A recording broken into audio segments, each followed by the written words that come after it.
My name is SwaVay. I'm 20 years old.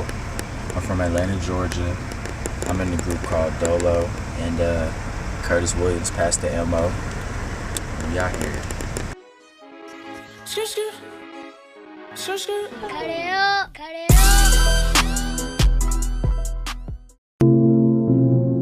A little bit of both, man, cause like I kind of like always grew up around music. Like my whole family does music, and I feel like it was kind of just natural. But at the same time, I grew up in like a very strict household. Like my mom was like, she's very religious, so like only gospel music was being played in the house. So like when my mom would go to work and shit, like I would always be playing like hella shit, like whatever was on TV or like the music choice channel, just listening to music. So I mean, I guess you could say it kind of found me, but I kind of had to go find it too. But I don't know, like I just love it. I might pull up to the function in the black Uber truck. The name SwaVay because I used to go by another rap name that was pretty shitty, so I'm not gonna say it. But I was like maybe like 10 or 11, and I used to know this dude named Jacoby Green. And I shit you not, his exact words was, "Man, Dre," Dre's my real name. He was like, "Man, Dre, you just a SwaVay ass nigga, bro." And I was like, alright, bet. So I kind of just like stuck with that name, but I didn't know how to spell it. So I just spelled it how it sounds, and I just capitalized the V because it looked cool. So that's where the name SwaVay comes from. It really do not mean shit.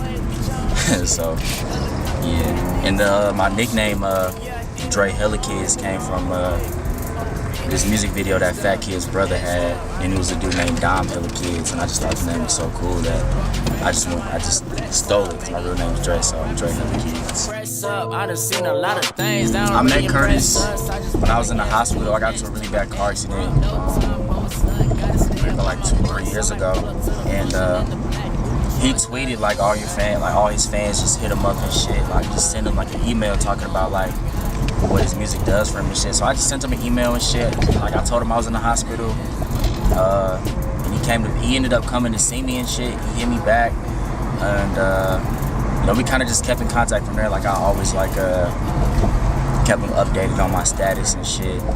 And then I think it was like the summer of 2016. He tweeted something else, and he's like, he just needed some shit that I had. I forgot what it was, and I was like, bro, like I hit him up. I was like, I got it.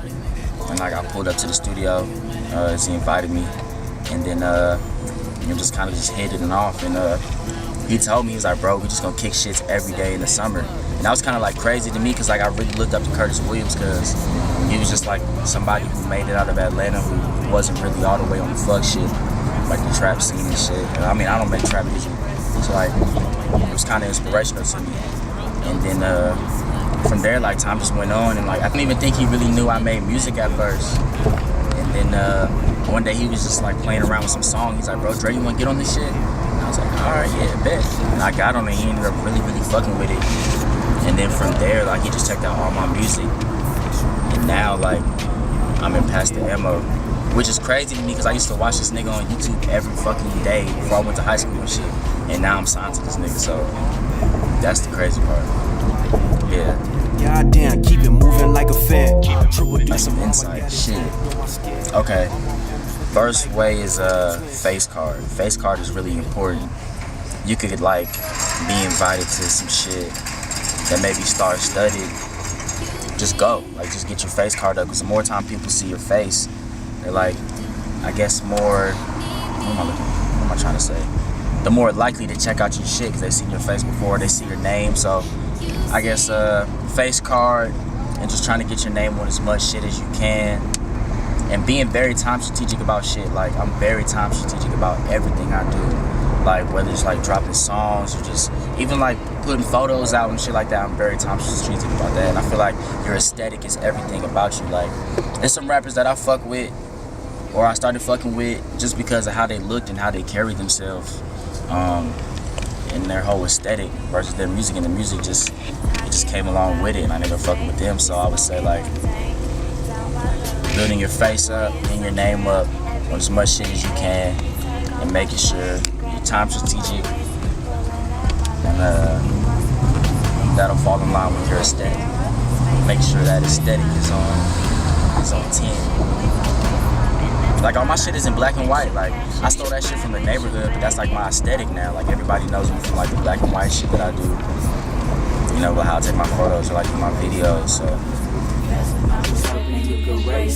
I just wanna see you, baby. Open up your FaceTime. Just play Madden. I play basketball. I'm really the shit in basketball, so do not try me up. Nigga, I could have been D1 if I was not rapping. I shit you not.